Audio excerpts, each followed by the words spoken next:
Um, well, I'd like to congratulate Deputy Halligan for putting down this motion and keeping the issue of carers and the users of that care on the agenda.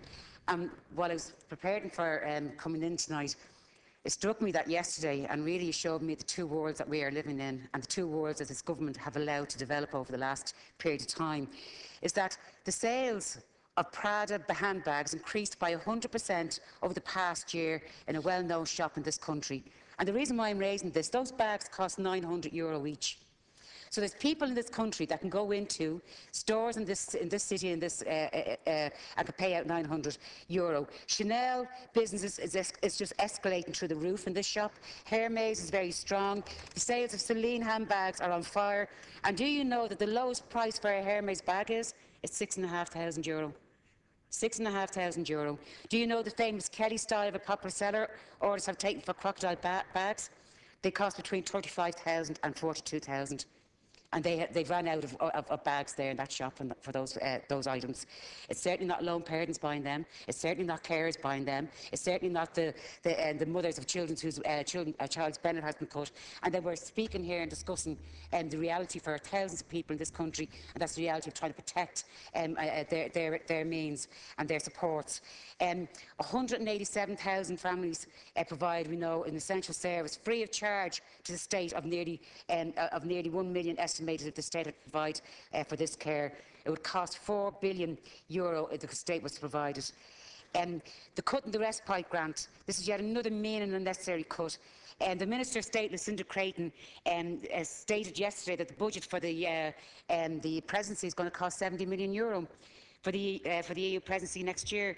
If the government were to follow the example of the Danish government, they capped the budget at €35 million. And that would cover the cost of the respite care cut and leave €10 million over. It is another cut that does not make economic sense. If just 280 families decided they couldn't take any more, in providing the care, which would be perfectly understandable, the cost for the state to provide institutional care would be €600 to €1,000 a day. Eliminating at a stroke this measure, your cut to the grant, which purports to save €25 million. Respite care is the only payment given to 20,000 full-time carers.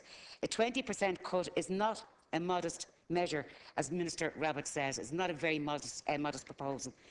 Since the budget of 2009, carers' incomes have been decreased by up to €64 a month. You are carrying on the policy of Fianna Fáil into the policy of this government. 82% of carers have been affected by cutbacks in state services, and there are two other important issues I'd like to raise before I finish. 9,000 carers are on the waiting list for carers allowance. The number has trebled since this government came into power. That number has trebled since you came into power, and you repeatedly claim to protect the vulnerable. 50% are waiting for over 6 months. If an appeal is to take, if they appeal, it could take up to 2 years. The government should agree to the call of the Carers Association for an amnesty, and they should be paid now and then means tested later. The bureaucratic means testing should come later, but they should be paid now in relation to the carers' support. I also fully support the call. You have 1 minute. I also fully support the call from the Carers Association for the publication of the National Carers Strategy. It was drawn up by the previous government after widespread consultation, and there is a commitment from the Fine Gael Labour programme for government to provide the National Carers Strategy and to implement the measures necessary in income support, health care, recognition by health professionals, training, access to the labour market and transport and housing. This government have a lot to answer for. You can't keep blaming the finger of Fianna Fáil. They started, you're continuing. Stop it.